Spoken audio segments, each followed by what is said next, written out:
Welcome back to another episode of Beyond the Pelvis. Today, we are privileged to have Dr. Don Stracks. Dr. Stracks is an integrative physician who specializes in chronic health conditions that haven't been helped through conventional Western medicine. He's particularly interested in helping people make the mind-body connection as the way to heal chronic pain. He left his hospital practice in 2017 to co-found what is now Cormendi Health with his wife, Lisa.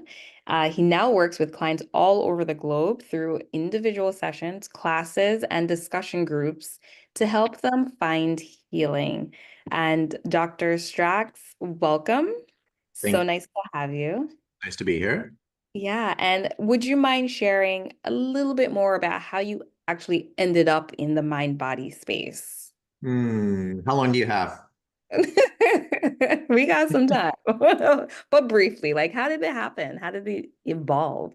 So I graduated from college a long time ago now, 1991, and I went to work in a social work type position in inner city Chicago and did that for a couple of years and then switched and worked in the child welfare world for a little bit. And sort of had this idea that I might go back to medical school at some point, but I'd never taken any science classes. I didn't really know anything about medicine. And so I sort of slowly worked my way back, took some classes at night, took biology, organic chemistry, and eventually made the decision to go back to med school. And around that time, actually fell down a flight of stairs in downtown Chicago and it seemed to be okay. But a couple months later, I started having these strange symptoms, like I would drag my foot behind me and started getting these shooting pains in my hands and my feet, and went to all kinds of different conventional practitioners and alternative practitioners. And no, everybody told me they knew what it was, but nobody helped at all. And like 9 months later, I was at a cocktail party and a friend of mine was talking about his back pain, and he had read this book and gone and seen this guy in New York who explained to him the nature of pain, and he was totally out of pain. I remember him saying that like that all it started, he was hanging upside down from his anti-gravity boots in his basement trying to stretch out his back. It's like it's gotta be a better way. Okay. Um, but anyway, so it was Dr. Sarno, who's since passed away, but a mentor of mine from New York, and I was listening to the conversation, and we were talking to a third friend who had thrown out his back, and I'm thinking like, I've actually read that book before, and I understand the concept, but I had sort of forgotten about it, and it hadn't thought it applied to me because I wasn't having back pain. So I went home from the cocktail party and got the book off my shelf and reread it that night. I was like, oh, too much stress. Oh, wow. And so the next day I went to work and I came home and I dusted my bicycle off in the basement and put air in the tires and went out to the lakefront bike path in Chicago. And I rode my bike for like an hour, and it was just excruciatingly painful, but I kept reminding myself like I wasn't broken, I wasn't sick. And after like 45 minutes, it's just started to calm down. And over the next several months, I got better, and and then I went to medical school. So I vowed that I would always ask people about stress and help people understand the mind-body connection and do everything I could to work in that world. So that's how I got started. Yeah, it's so great that you went into medical school with this mindset already because that's so key than figuring it out later or stumbling upon it by accident. Yeah. I could just imagine you've helped Yeah.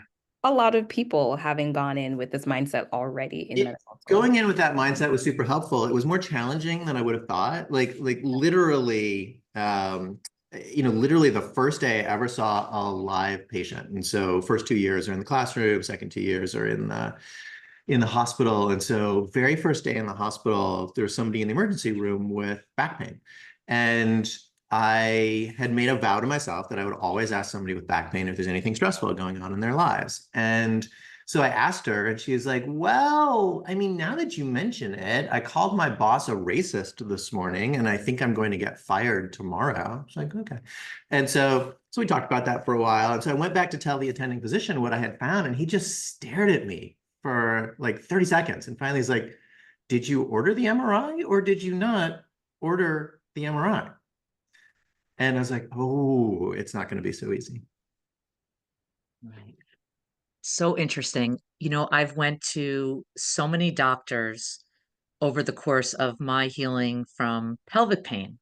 And when I healed, I actually contacted many of them to go back, and I offered to share my story for free, talk about the mind body connection, and I was kind of just blown off. Mhm. So it's so nice to have doctors that already have this mindset already. Yeah. Yeah. And, we talk a lot about back pain. We have Dr. Sarno's book, and healing back pain. But I'm just curious if you could talk a little bit about some other conditions, Mm. specifically pelvic pain and different types of pelvic pain, and also maybe other things like migraines, depression, and anxiety. Did they all fall under that umbrella as well? How long do we have? I know, It, right? um, so I don't, in my mind, right, I don't discriminate like certain types of pain are this and other types of pain are that. And what I will frequently say to patients, and I'll say now, is that until we learn differently, we assume that pain means something in our body is damaged. And the medical system works on that model. If you have back pain, if you have pelvic pain, if you have a migraine headache, you're going to go in and the practitioner is going to say to you like, oh, well, you're not feeling well, something must be wrong, let's try to figure out what it is. And sometimes they'll say like, oh, the something that's wrong is that you just don't have enough tryptophan in your system to prevent the migraines, and so we'll give you medication. Other times they might say, oh, you seem to have a slip disc or you have a bladder infection. But rarely is anybody going to ask, like, what's going on in your life? What happened at work this morning that might be stressful? And the idea that pain means damage is intuitive, right? When we're little and we fall down and we skin our knee, like you can see the blood and you know it hurts. And so you just assume, like, oh, that's why pain happens. But it's really an outdated model of pain. And so the research over the past probably half century doesn't support that. But pain has got to mean something, right? It's not just random. And the best model that I know of is that pain doesn't mean that there's damage going on. Pain means that the brain is sensing danger.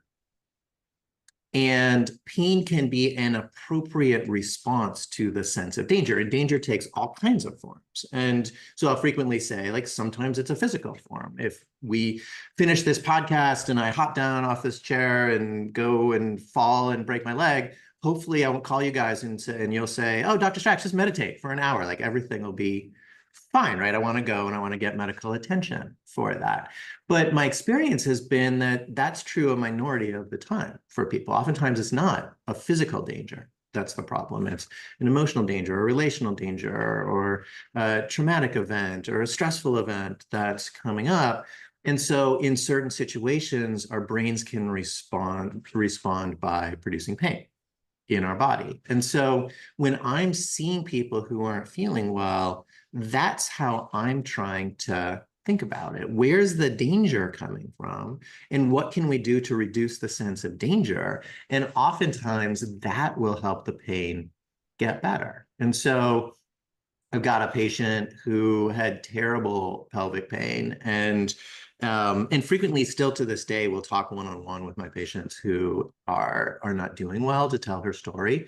But she was having an affair and was feeling guilty about it and decided that she needed to stop the affair. But the only way that she could get into a place where she had the power to do that was to have the pain get so bad that she realized like it just wasn't the right thing and she needed to do something differently. And so it was her body's way of trying to send a message and to protect her. And then once she sorted that all out, and it was complicated, right? And she talked with a therapist for a long time and did a lot of work to repair the marriage. But it wasn't a bladder infection. It wasn't pudendal neuralgia. It wasn't any of the diagnoses that she had been told it was her trying to figure out how she wanted to live her life in the most authentic way possible. And once she was able to do that, she got better, and she's been better for over a decade. Um, I had another patient who I still see. She was one of the first patients I ever saw to talk about this. She came in for back pain, but she told me a story that day about how she used to get frequent bladder infections, and she went to a variety of practitioners, and everybody thought they could fix it, but nobody could. And finally, she said she went and saw this one urologist who listened to the story and checked her records, and finally said to her, he was like, I don't know how to tell you this, but every time you get mad, you get a bladder infection. And she said that he literally braced himself because he thought she was going to hit him. And her being her, she was like, oh, that makes so much sense. And so I think men and women, we store a lot of our emotions in our pelvis. And for a lot of us, emotions are really difficult. And so we have to figure out, like, what do we do when we're mad if we don't want to, if we don't want to feel like we've got an infection? And I tell the story where I went down to a family party. I live in Chicago. I went down to Kentucky for a family party, and my father, bless his soul, he passed away a number of years ago, but he was the opposite political leanings that I was, and he had fallen and chipped a vertebrae in his back, and so he couldn't drive. And so like we all piled in, like me and my wife and my young kids, my mom and my dad, and like we rented this minivan and drove down to Kentucky. And and we were pretty good about not talking politics until like the last half hour. And so it was pretty charged by the time we got there. And so we checked in the hotel and we got the kids ready for bed. We fed them, put them to bed. And I went to the bathroom and it was burning. And so I came out of the bathroom. I said to my wife, like, I got to go to the emergency room. I've got a bladder infection. And she was like, A, guys don't really get bladder infections. And B, that's not usually what happens to you. Like, is there something going on? Are you mad? I was like, what would I be mad about? Just having taken this 5-hour trip with my father, talking politics, all trying to sort of explain and work it out. And I was like, what's to be mad about? And so I actually left the room and went behind the hotel and just like let out this primal scream and came back and I was fine. And so it's like it's a way even that I will hold on to feelings, and then those feelings need a release somehow. And so that's one of the things, right? It's not always that quick, and I've been doing this for a long time, but it's one of the things that I will talk about with people when I see them in my office. I think migraine headaches are another really good example. We've got on our videocast series, we've got a number of patients with migraine headaches who talked about how they don't have them anymore. But when somebody comes in with migraines, we'll talk about how our subconscious will talk to us, just not in English. And it's this ugly migraine language. And if we can understand that the migraines aren't random, that there's information in them, and if we can lean into them rather than push them away, which is what everybody tells us to do, then we can learn a lot. And so one of my patients who's done really, really well over the years, she said when she was first learning about this, she talked with me and she read a little bit, and a couple weeks later, she got on a plane to go to South America. And she had a really bad migraine. And she remembered me or somebody else saying, you should ask the migraine what it's doing there when it's there. So she said the plane took off and she turned off the overhead light and she got a blanket, she wrapped herself up and she closed her eyes.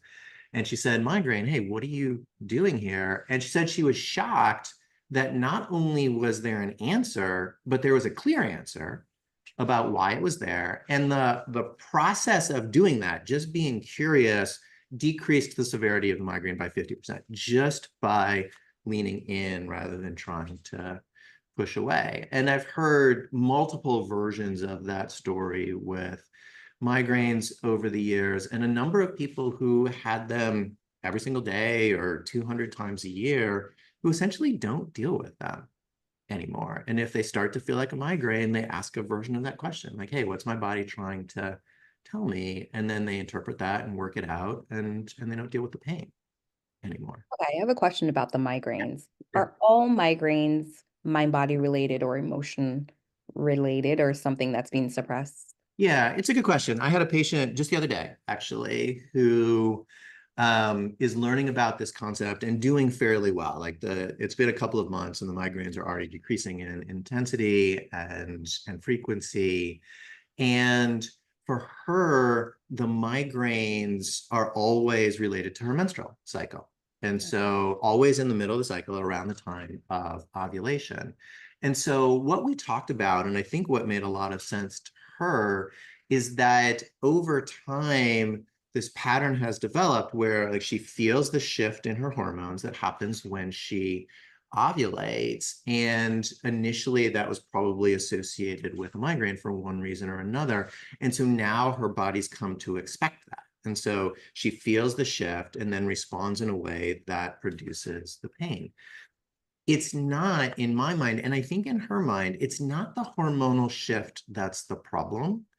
And it's the reaction to the hormonal shift. And so as soon as she feels it, she starts to brace and thinks, okay, here's it comes again. Like, what am I gonna have to cancel? What am I gonna have to do with my schedule? Who's gonna take care of the kids? Well, I've got this migraine. Where's my medication? Or if I don't get it, then it's gonna last even longer. And so as she's learning about this, I think what's going to happen is that she's still going to be able to sense the shift in hormones because she's sensitive and she can read her body, but she's going to have new skills so that those shifts aren't going to turn in to a migraine. And so yes, there's a physiological issue going on, but I think the pain and the suffering is oftentimes related to what's going on in our lives and our feelings and our thoughts, and not just the physiology of our Mm, body. There's so much that can be applied to that. Just what you said, Yeah. the expectation or the Yep. anticipation Yep. of pain. Now, you've brought it up a few times. Mhm. Who is who is doing the answering, right? When they ask, "Hey, migraine," who's Mhm. actually speaking? Is it Mhm. Mhm. body? Is it the migraine? Is it their spirit, their soul? Mhm. Like, Mhm. Yeah. what are your thoughts? It's a good question, right? And so, who are we as human beings? And I know you guys are interested in the spiritual aspect of healing too. But, we've always been spiritual beings for a whole variety of reasons. And so we look as the human race, right? We look to get into places where we can get information other than from the usual sources. And so in this day and age, right, we normally think that anything that we can read or find on the internet or listen to in a podcast, like that's where we get it. And so we're not as good at trusting our intuition or those still small voices or the hunches that we get that help us to understand what's going on. I remember when I was a medical resident, so back in Michigan, I was on a panel one time about spirituality in medicine and talked about a patient who I saw. I came in, like we switched services, and so I came in as the chief resident, somebody else came out, and we walked into a patient's room who was there with abdominal pain, and we couldn't quite figure out what was going on. And I just walked in the room. I was like, "There's something really not good is going on," and I couldn't articulate it better than that. So it's sort of an interesting story. And we eventually sent him home. He recurred, came back. They did a barium X-ray and found a big tumor in his colon. And so then he got the treatment that he needed for colon cancer. And so the discussion was about like, was it helpful that I had this intuition as a physician, even if I then couldn't translate that into the medical ease? And it was interesting. Half of the room was like, no, it's really good that we need to be able to trust that. The other half of the room was like, no, if you can't express it in the scientific terms, then it doesn't matter. I'm on this side, not that side. And, we could argue about it, but I think those things do matter. I think that there's lots of ways to take information, lots of ways to know things. And I think as clinicians, we'd probably all be better off if we gave more credence to the softer side that we know information. And I think that as practitioners and as healers, we know a lot, even if we can't always put it into scientific terms. And so when people are quieting down and asking the migraine what's going on, we're tapping into the spiritual side of ourselves. And I've heard people say that like health crises are the spiritual journeys of the 21st century, because we get into these places where like all of a sudden things are not what we thought they were, and we need to call on different resources and different parts of ourselves than we're used to calling into. And so I know a lot of people who had major health crises that have fundamentally changed like who they are, how they interact with themselves, how they interact with people around them. And so the process of being ill and the process of connecting with our spirit and our illness is really, I would think, about connecting in ways that humans have always done, but we don't always do in the 21st century. Well, that's basically what happened to me. I Yeah, had a chronic pain condition. I had pelvic pain, specifically PGAD, yeah, yeah, yeah. and I have completely changed through this journey who I am. And I just want to backtrack for one moment because I think it's really interesting when we brought up hormones. I spoke to Dr. Becca Kennedy at the conference in Yep. Colorado, and I am 53 years old. I do not get a menstrual cycle anymore. And I have had maybe or very few symptoms of menopause. Mhm, mhm, And it's only when I talk about it or bring it up that I might get a little bit of a hot flash. And I have to say to myself, no, you're fine. You're mhm, mhm, good. mhm. And it's just so interesting that I'm sure I've had hormonal shifts happening in my body, Sure. yet I've hardly had any symptoms of menopause at Mhm, all. mhm, And, I'm just interested. I saw on your website as well your work on or with mhm, intuitive eating, sorry, mhm, and celiac disease. So mhm. I'm just wondering if you could just talk about that for a moment. Is celiac a mind body or is it a combination?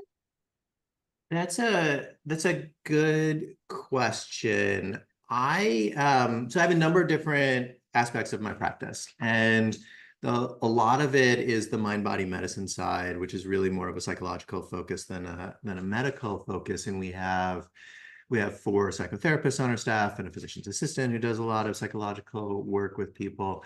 And there's also a more medical side of the practice. And the medical side is a lot of integrative endocrinology. And I manage thyroid medication for a lot of people. I actually do a fair amount of hormone replacement therapy for women because I do find it helpful in menopause. And I more or less learned to do that because I realized that it was helpful for some people, and most physicians weren't interested in knowing about it or learning about it once the women's health study results came out in 2003. And so the idea has mostly been, menopause, you just learn to deal with it and do whatever you can or take an antidepressant. But I have found for a lot of women that balancing hormones works really well. The most dramatic story I have of that is when I worked in the hospital, so it was probably 10, 12 years ago. A woman came in and she sobbed. Like, it wasn't crying, she sobbed for 45 minutes. That was the entire intake appointment, was just her sobbing. And at the end of the appointment, she was in her early 50s. I was like, here's a prescription for hormones. Why don't you fill this? She came back 3 weeks later and said, oh, thanks, I feel so much better. And so that's not everybody's story, but I've seen it enough that I know that it can be really helpful. Celiac disease. So celiac disease is clearly an autoimmune medical condition. And I would not treat celiac disease itself as purely a mind-body issue.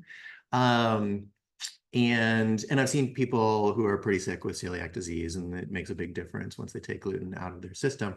I see a lot of people, including myself, who feel better when they don't eat gluten, even if they don't have celiac disease. And so this recognized entity of non-celiac gluten sensitivity, which that's been in the language for probably about 10 years now. And, is it in our minds? Is it in our bodies? Is it a combination? It's hard to know. My experience, and so here's an interesting story again, if we have some time. So we moved back to Chicago in 2009. I finished residency. We moved back here so I could work at Northwestern Hospital. And we had a 1-year-old and a 5-year-old at the time. And our 1-year-old had an asthma attack. He had just turned 2, I guess, and he had an asthma attack, which nobody in the family has asthma, and we didn't understand that.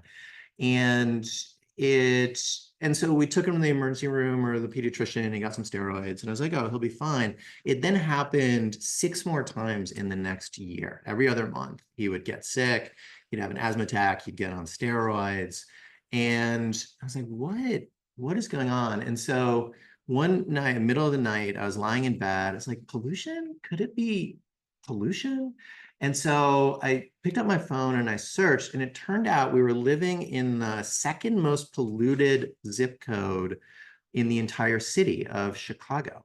And so I did a little bit more research, and turned out there's a coal-fired power plant in our zip code. And so the next morning I got up, I was like, what is this? So I walked out my back door and I was like, that's a coal-fired power plant. And it was like a block away from us. I had no idea what it was. We were living in a part of the city where there are a number of rail lines and a number of highways as well. So sort of all the exhaust from all of that centered there. And I think the power plant was the main issue. And so I decided we needed to leave the zip code. And so I told that to his pulmonologist, the pediatric pulmonologist, who said, oh, that never helps. Like, moving never helps. I was like, okay. And we had just signed a year lease too. We had moved into another place in the same neighborhood.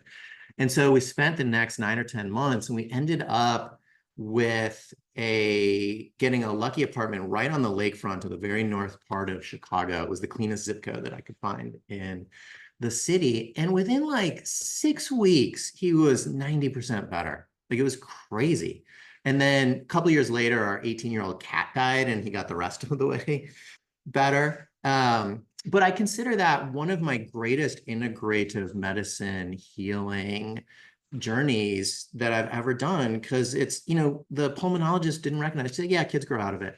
But like, he needed to be out of that pollution, and it was not good for him. So I bring all that up to say that being a good integrative medicine physician, we also changed our diet around that time. So we put him on some supplements, we took out gluten, we took out dairy. I think the no dairy probably helped him some. The gluten didn't seem to make a difference. But our 6-year-old stopped talking about being tired. Like, 6-year-olds shouldn't be tired, and she was always talking about being tired. And she stopped saying that she was tired so regularly. And then a couple months later, I was like, you know what? I'm not falling asleep in church every Sunday. And so the way I describe it is that not eating gluten for me gives me this fifth gear that I had never known that I had over the course of my life. And I don't feel well when I eat gluten, so I don't. And if I do, I'm invariably in bed by like 8 o'clock at night. Like, I just can't keep my eyes open. And so it creates this energetic drag on me that I don't like. And so I don't eat it. Like, would I be okay if I did? Probably. But I do think that there's a physiological reaction in my system that's just not worth it for me. And so that's why I don't eat gluten.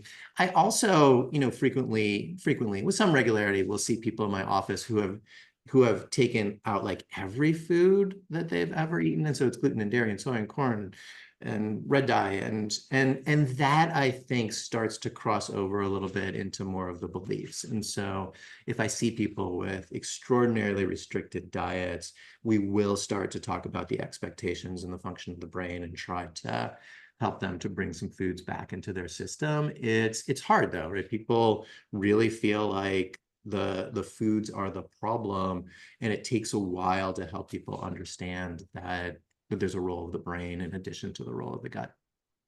So it sounds like it's a very holistic, whole body approach. And it's really just like looking at the body and the person in front of you, you know, like you had such differences between your two kids. One, gluten was not okay, and the other one, you know, it was helpful and useful. So it's really about like listening to our bodies and increasing. You had brought up one of your patients being really sensitive, and it sounds like it's just about improving for each of us our own sensitivity so that we can listen to our body, because our bodies will tell us what's wrong before our minds can figure it out. So how do you help someone with being able to listen to their body more, or increasing their sensitivity to notice when there's been a shift? Right. The literature on highly sensitive people says that like 20% of the population is more sensitive than the other 80%. In That's my it. practice, it's like 99%. Like if Wow. somebody's coming to see me, I just assume that they are highly sensitive. A lot of your listeners probably are as well, which makes me actually question whether that 20% is accurate and whether it's actually much higher percentage of the population whose I system. wonder. I also wonder if more people today are more sensitive than in the past when they did all those studies. Just because I don't know, I feel like we're here to change things up a little bit because Yeah. I am sensitive. Most of my friends are very sensitive. Mhm. Everybody in my family is sensitive. So it's like, do I know anyone that's not? Yeah, I think we talked about at one point making the tagline of Cormendi, medicine for sensitive people by sensitive people. Uh, Oh, maybe we'll do that someday. But it, we've all learned in this medical system that the answer is medication. And I have had talks with physician colleagues who have said to me, they're like, I don't understand. If I didn't prescribe a medication, what would I do?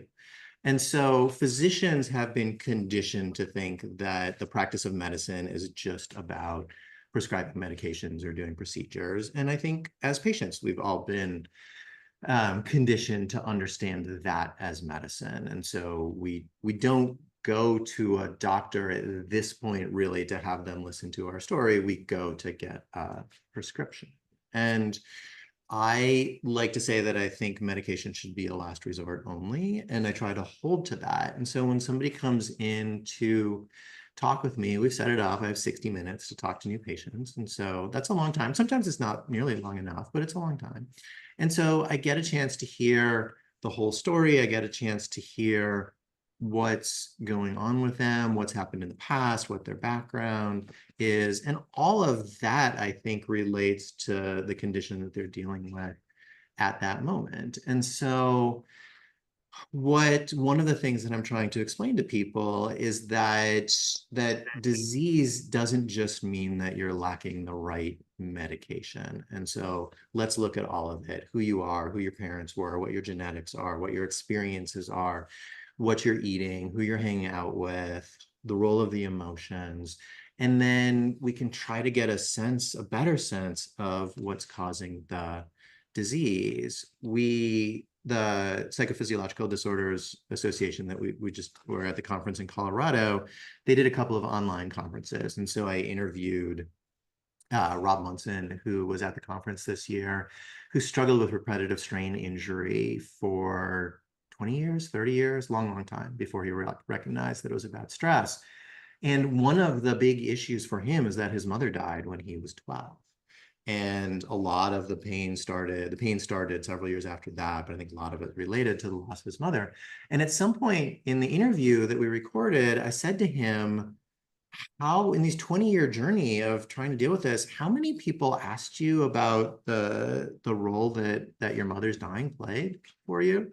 And he stared at me. He's like, nobody. Like, it was a ridiculous question even to ask in this system. Dr. David Clark, right, he's got this story. And so he wrote They Can't Find Anything Wrong and was the chair of the conference. So he's got the story about how he got referred a patient who had abdominal pain. They couldn't sort it out. And he talked with the patient, and it turned out she was in an abusive relationship. And they got social work involved, and she got out of the relationship, and the pain went away. And he wrote a note back to the referring physician saying, this is what we found, and this is what happened, and here's the outcome. And the referring physician sent a message back to him saying, oh, I'm glad that worked out. He said, it's reassuring to me to know that I didn't miss anything important. And so he didn't miss anything important. If you think your role as a physician is just to look at the anatomy, but if you understand your role as a healer, he missed the very most important part of the story. And so that's what we have to be able to change in order to make this healthcare system work better for people, is to look at the whole picture and understand that it all fits together and comes out in our body, and not just limit ourselves to looking at the role of a specific joint and a specific body part. So when I had chronic pain, one of the things I did was retreated. I spent a lot of time by myself in my room, and I had a lot of, deep depression and anxiety. So I was wondering if you could talk for a little bit just about the role of loneliness in chronic pain.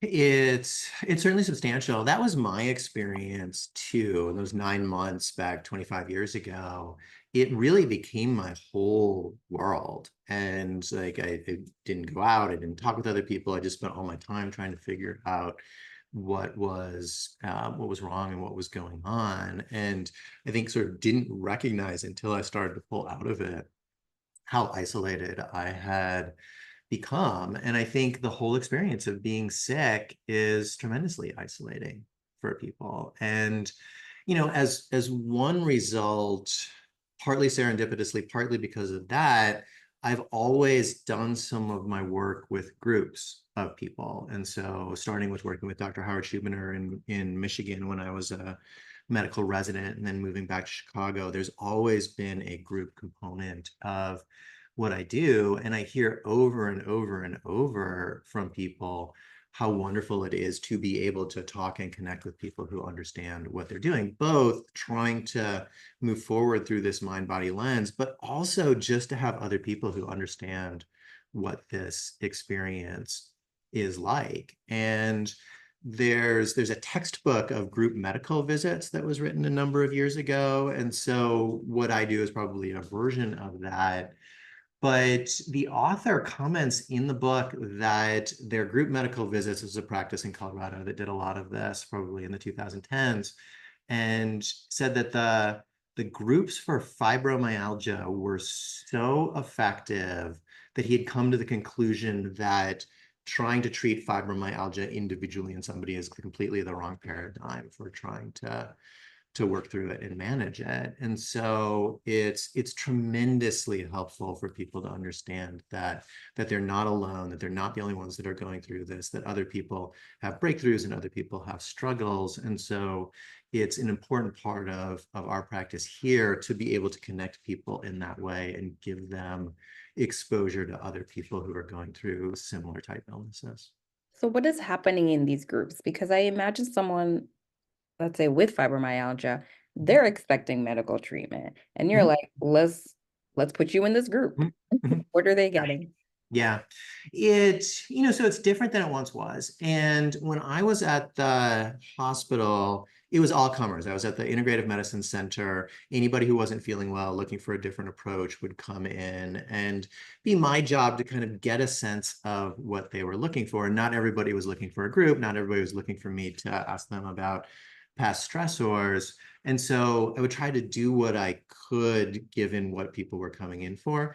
Now that it's my own practice, people have a better sense of what I do and how I'm going to approach it. And so a lot of people come in not looking for a medication for their pain, or they've tried them all and they're looking for something different. And so people, at least here, end up in groups because they want to end up in groups. Nobody sort of gets forced or unexpectedly goes in that direction.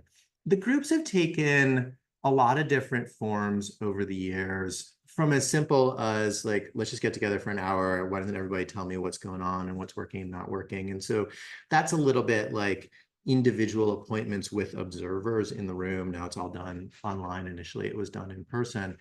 But that just gives people a chance to talk and hear what I say to them and hear what I say to the other 6 people who are in the room. These days, there's a lot of specific topics and information that I try to get out to people. And we're talking about the brain sensing danger Sometimes that danger is in how we think. And so the more negatively we think, the more catastrophically we think, the worse the pain is going to get. And so we'll do instruction about how to limit catastrophic thinking.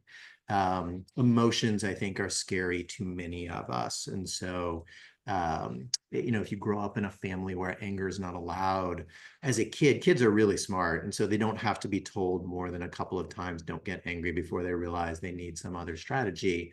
Migraine headaches and stomach aches are really good ways to deflect anger when it's there. And so we'll have some instruction about how to deal with anger or sadness or guilt or shame, and then let people talk a little bit about the experiences, do some exercises. At the moment, this has been really fun, actually. We're working through a curriculum in positive psychology, and so focusing on joy and excitement and love and self-care. And people have really enjoyed it. It's not something that we talk very much about in our society these days. There's a lot of negative bias. And so to let people experience those feelings and encourage those feelings and look for those feelings, it's been really helpful, I think, for a lot of people who've been there. I know it's very helpful for me, Yeah. the role of positive psychology, and it's what I do with a lot of my clients. Yeah. So I'm wondering if you could talk a little bit about the role that spirituality played, maybe even in your journey, and how you incorporate it, or talk about it to your clients. Yeah. I think that, when I look back 25 years ago, it there was I was trying to get into medical school, or trying to make the decision about going to medical school. I was dating my wife, Lisa, who has since we've gotten married. And sort of as part of that, she and I were different religions, and I was having somewhat of a spiritual crisis all at the same time. And so I think any one of those issues I would have been able to manage, but all three of them at the same time was too much for me at the time. And so I think that's why the physical symptoms were so profound. The spiritual aspect, and so I was raised in a secular Jewish family. She was raised in a significantly Christian household. And religion was part of her life when I met. It was not part of mine. And so I started going to church with her, and no one was more surprised than me that I enjoyed it. And we're these days part of a fairly progressive church, and so I feel the need, especially these days, to qualify that a little bit in how we think of our religion and faith and spirituality, but informed a lot by the need to love our neighbor and love our enemies and take care of the sick and take care of the needy, and which I think are a lot of the messages in the Bible that get lost these days. There are other messages, or maybe not even messages, that get focused on that I think are not as helpful for people. But I think it was my conversion, ultimately my baptism, I think was fairly surprising for a lot of my friends who knew me as secular, certainly agnostic, potentially. And one of my really good friends, I remember him commenting that it actually did make a lot of sense to him, that he had always known me as somebody who was curious and interested in mystery and understood the role of a higher power. And for him, it was less of a leap than I think a lot of people who didn't know me quite as well. And so I think the concept of faith is important to me. I think that there's a lot that goes on that we don't know and can't understand. I think within my family, potentially my mother, there's some ability to kind of see things that other people can't necessarily see, or know things that other people don't know. I remember one year, trying to think if it might have been Passover. Our family was over, my family, and then family from Wisconsin who had come down for the day. And my cousin had spent a year in Israel, also sort of raised as a secular Jewish family, not particularly religious. And he came back and we were talking about politics, talking about religion. And I just understood in that moment he was going to become a rabbi. And so after dinner, I was talking to his brother. The two of them are super close. And I was like, Dan's going to become a rabbi. And Andy was like, no, no, no, no, no, no, no, he's not. And so he announced probably 6 months later that he was going to rabbinical school. And so this idea that and I think many of us have these abilities and skills and empathy to kind of understand the world around us in ways that are often hard to articulate. I have a lot of patients over the years who have a lot of skills in that area, whether you want to call them empaths or clairvoyant or um, and and it's really disconcerting for them. One of my colleagues has a story where she says she remembers being maybe 8 years old and being at a family party and feeling super angry. And she's like, gosh, why am I so angry? It's a family party. It's really fun. And she's like, oh, it's Uncle Ted in the corner. He's always angry. I'm feeling Uncle Ted's anger. And that was the first time that she understood that she could feel other people's feelings for them. And so I try to be really open to those possibilities, whether it's within my own faith and faith background, or talking with patients about their faith and what's important to them.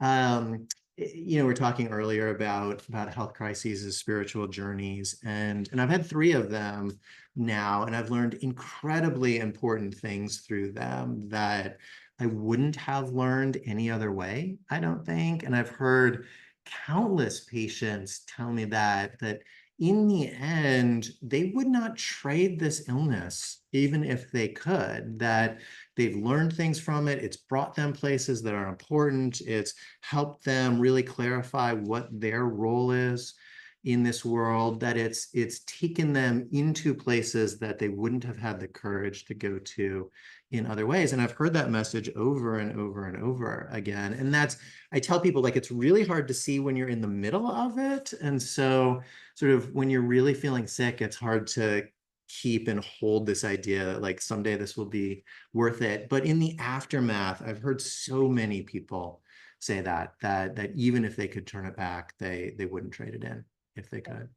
I've heard that quite a bit as well of, that's the shaman's journey or the healer's journey Yep. is they end up going through this big old crisis Right. and then they come out on the other side a Yeah. completely different person. And that was the purpose of it. And as you said, it's really hard to see that when you're in it.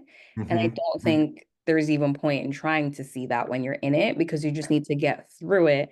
And it's Yeah. when you can come out, you can look back and go, oh, yeah, that would not have happened had I not gone through that. And yeah, they wouldn't change it. So I do also agree that, an illness is the path to a spiritual awakening or Right. significant personal growth. And, Yeah. one doesn't have to be religious to accept that. I do not consider myself religious, Mm-hmm. but I mean, although I was raised in a very very Christian household. Mm-hmm. But I do consider myself more spiritual, and it's because I've gone through my own things as well and come to accept that I am a highly sensitive person.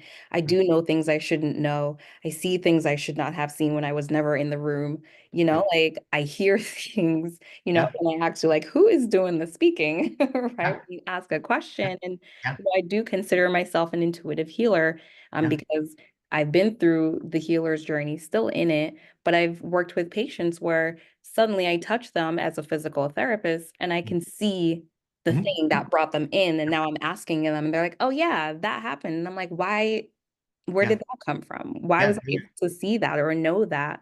But it's just part of the journey. And the more I accept it, the less struggle and Mm-hmm. illness I experience. Yeah, for sure, for sure. And the more useful it is to the people who you are working with. And, Rachel Remen, who wrote Kitchen Table Wisdom and My Grandfather's Blessing, which is about spirituality and healing, I've heard her say that in past civilizations, nobody would trust a healer who hadn't had their own health crisis. Like nobody would trust somebody, a physician or a healer or a practitioner who hadn't been sick at some point, because they would have just thought, like, what do they know about getting healthy if they've never done Right. it Part of the journey, themselves? just Yeah, is.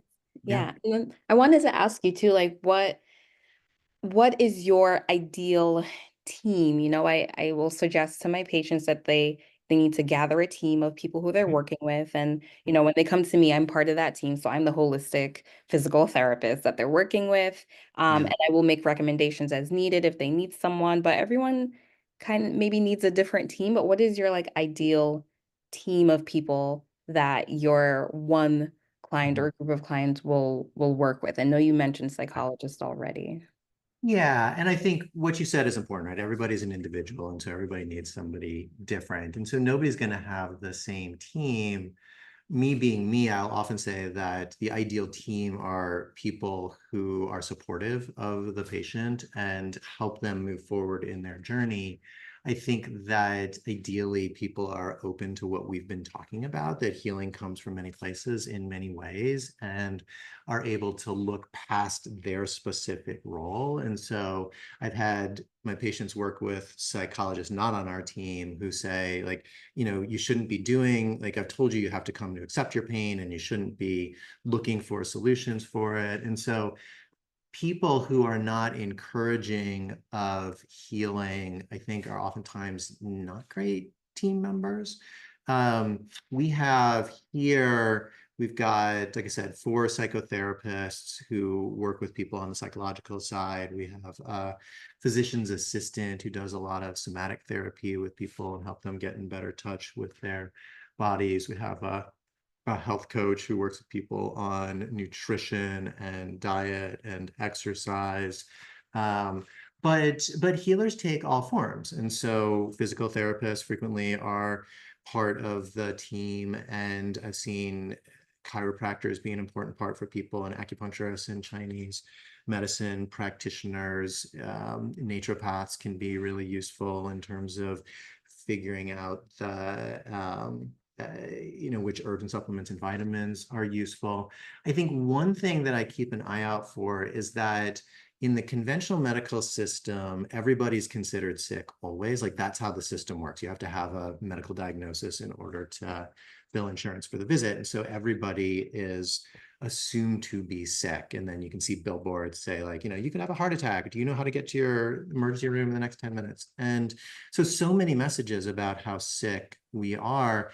That, I think, doesn't end when we get into the alternative medicine system. And so I see a lot of functional physicians who have the same message for people, but just in different language, like, oh, you're so deficient in these vitamins and these foods are so bad for you. And so ideally, I would want team members who can see the health and the power in people and aren't just looking at what seems to be wrong. And so I think that's an important part to look for as people are finding the practitioners who are best for them, being able to see their grace and their beauty and their strength and the healing potential, because it's easy to miss in our society.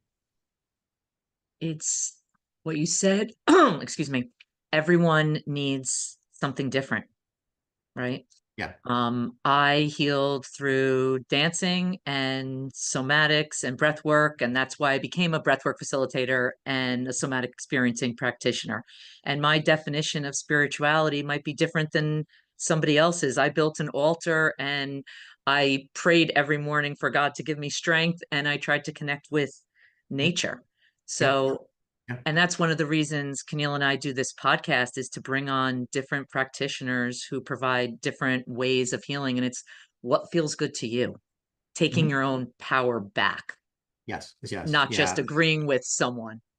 Right. One of my favorite books about healing is called Radical Remission. It's a book about cancer, but I think it applies to more than just cancer. And the author interviewed everybody she could find who recovered from cancer when they weren't supposed to. Either they had been told there was nothing that could be done and they survived, or they had been told, take this chemotherapy, and they said they're going to do something different.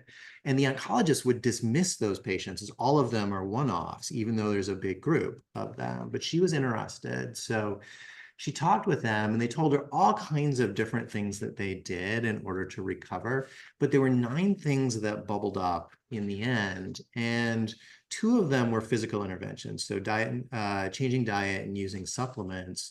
But the other 7 were not. It was trusting their intuition, taking charge of their medical care, enhancing positive emotions, releasing negative emotions, connecting with social support, connecting with a higher power, and being really, really clear on their reason for living.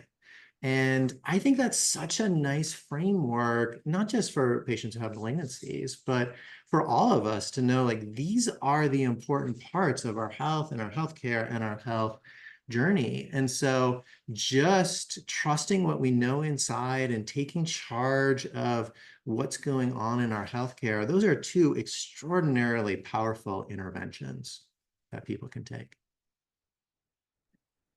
Thank you for bringing that up. I think that summarizes very well what other medical practices, and I mean outside of Western medicine, sort of emphasizes is that we are a whole person and we have to look at all the things, including our relationships, how we're eating, how we're sleeping, stress management. Have you been outside lately?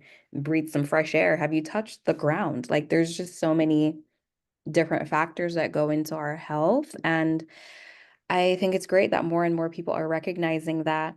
And I guess I just like your opinion on how you feel about that. Do you feel like there's this shift happening in Western medicine? Because we could all talk crap about many doctors we know who've, done us wrong, right? Or our patient or clients who've been done wrong by Yeah. the traditional Western medicine. But do you feel like there's a shift happening right now today? There's definitely a shift happening. When I think about what I do in mind body medicine, the shift is linear. And so when I say that, I say that, like, if I prescribe somebody a thyroid medication and it works well, they're going to tell 5 of their friends, and 3 of them are going to call me, and then they're going to tell 5 of their friends. And so exponentially, when I first got to Chicago, I went from not really knowing anything about thyroid to managing like 1,200 people's medication. Using our psychology to get physically better is not sticky in the same way. And so it's hard to talk about, it's hard to explain. And so people may or may not tell their friends may or may not listen. And so the increase is a lot slower but linear. And so when I was a fellow at the University of Michigan in 2009, Dr. Schubiner and I invited everybody who we could find who thought about this way and practiced what we considered mind-body medicine. And 30 people came to Ann Arbor for the day to exchange ideas and meet each other and talk about this type of practice. And so in 2024, we just got back from Boulder, there were 300 people there. So a 10-fold increase over the course of a decade or a little longer. And that's not 1,000-fold and it's not 10,000-fold, but it's not nothing either. And when Curable, an app in this world, opened a Facebook page for practitioners, 3,000 people signed up. And so it's definitely growing. I feel like we're all trying to get the word out. We're all trying to do what we can. We're all trying to spread this. And so that's what we can do. And I take solace in the fact that even if it's not changing exponentially, it's definitely growing and more people are hearing about it. More people are interested. And people are starting to understand too, right? The role of diet and the role of nutrients and organics and pollution. And so there's definitely interest and it's definitely changing. And it's an exciting time to be part of this medical world. It sure is. So, Dr. Stracks, thank you so much for being here with us today. We really appreciate it. And I'm just wondering if someone wanted to reach out to you, where could they find you? Yeah, go to our website, cormendihealth.com, and just you can hit a button and get in touch with our staff and they'll tell you everything that they need to know. I'm licensed in a number of states across the country, and so happy to work with anybody who is interested in knowing more about what we do and how we do it. Thank you so much. You're Great. Thank welcome. you. Nice to be here. Nice to see you both. Yes, you as well.